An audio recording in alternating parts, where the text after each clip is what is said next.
by politicians, usually on the right. Not really a true metaphor, is it? What would be a true metaphor that we could use now that would change this? We're all in the same boat. That would be the metaphor. And that's the moral,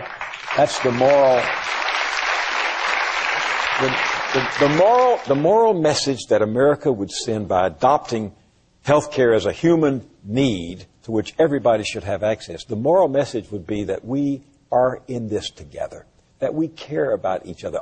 All of us who have means will give up something in order to make sure that everybody has health care. I don't want to live in a country where I'm on a hospital floor getting an operation that costs $25,000 and 2 floors above me somebody's being denied that same surgery because he or she has no money. What kind of civilization is that? What kind of moral order is that? It's not. It's an order where money, as you said earlier, some things money doesn't buy. It won't buy good public libraries. It won't buy good public schools. It won't buy good public, and some things do not have a price tag on them. They have a value system attached to them. And health care for everyone, universal health care for every citizen, irrespective of your resources, is representative of a deeply moral society. And what do I mean by moral? A society that cares for the other. That's what makes us. But can we go backwards? Can we get back to a society where we get the money out of the media, get it out of war, get it out of prisons, as it used to be for our first couple of 100 years? Well, I don't think we'll ever get the money out of it, but that's what laws are for and movements are for, to make bad people do good things. And so we can pass laws providing universal health care, and people who don't like it will nonetheless pay for it, and one day they'll be glad of it because it will make us a better. Absolutely. I don't think the people understand this issue well enough to really render an opinion. I think this president should just drag them along. That's what President Bush would have done. I think he had horrible ideas, but he didn't really care what the people thought.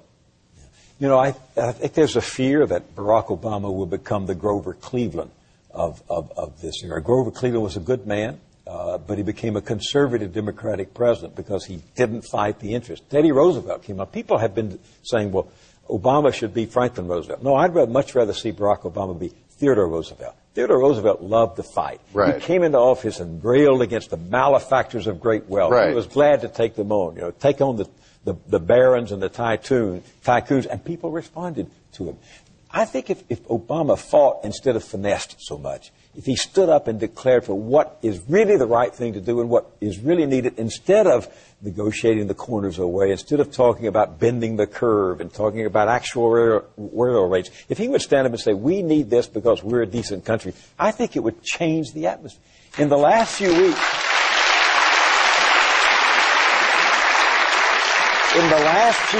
the right wing has been winning the debate. How he lost control of the narrative, I don't understand. Well, yes, I do.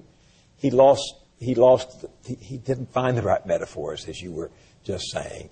And he didn't speak in simple, powerful, moral language. He was speaking like a policy wonk to the world of Washington, not to a country of people who are hurting, where 47,000 million don't have insurance.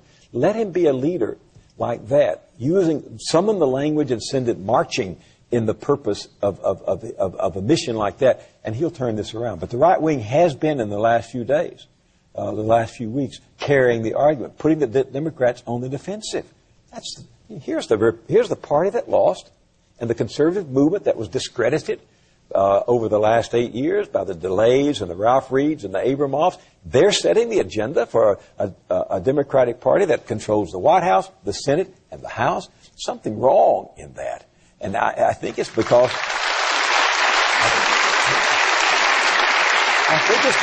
too many Democrats have had their spine surgically removed. And what do you think about his policy in Afghanistan? You were around for the Vietnam debates and the escalation. It may have been why you left that White House. I think it would be a tragedy beyond description for this young, bright, exciting president to be drawn into an endless war in the same way that the last young, bright, exciting president was intervened in Vietnam.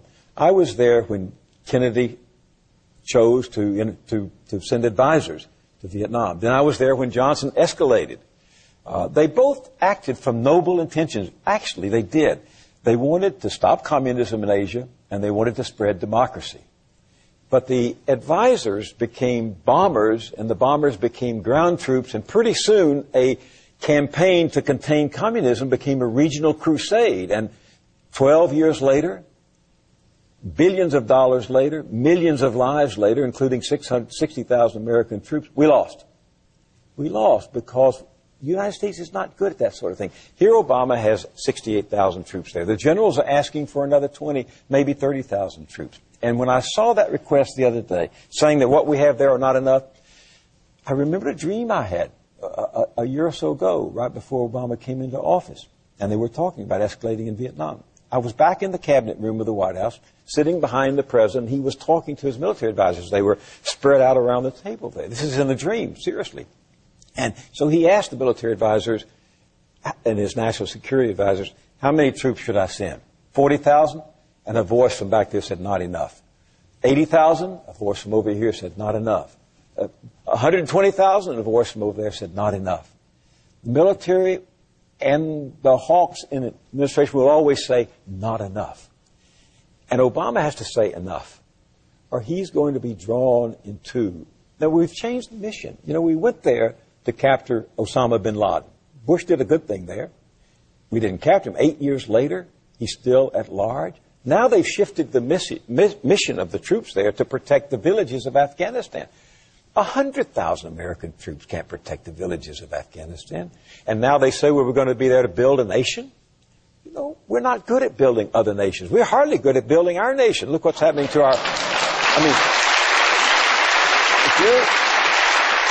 if you're an Afghani and you look up and see Arnold Schwarzenegger and the legislature from Sacramento coming to build your nation, you're going to run, right? You're going to put up a no trespassing sign. I mean, we need to come home. There are so many parallels, I hate to say it, between great empires that were on their decline and what's going on with this country right now.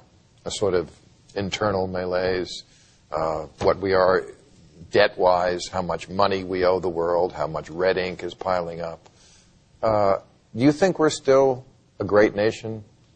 We are a very crippled giant, suffering from self-inflicted wounds that if we do not treat and heal, will in fact bring us to our knees and ultimately to our doom. I really do believe it. And I don't want that to happen. I have 5 grandchildren. Grandchildren are great for reviving an old man's fervor about the future. You know, there are moments when you just want to say, no, we're heading in this direction. But you look at these grandchildren, it's like Obama coming into office. They inherited this mess that we left for them. I owe them an apology because my generation has done such a poor job with their future and their fate. We can't say, though, it's over. We can't.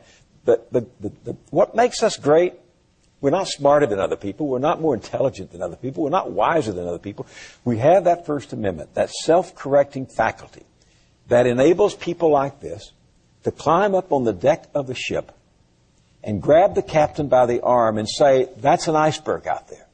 It's that self-correcting faculty. We wait so long to do anything. How long did it take us? 250 years to free the slaves. Then it took another 100 years after a bloody civil war before the freed slaves got their true citizenship. Right. How long did it take us for women to get the right to vote? Mm-hmm. We wait a long time until almost the ship has sunk. And the rivets of the ship of state, I think, are in fragile shape right now and a collapse. If China recalled its debt, I think those rivets might pop as they do on the hull of a ship. We're close to losing the moral, financial, and economic muscle and the wisdom that makes a huge nation a great nation. But it's never too late. If people like this realize that they can get... What Obama needs right now is a movement of progressives who say to him, we voted for an end to the war in Iraq. We voted for health care for everyone. We voted to put our house in order, and we want you to do it. And that's what it would take.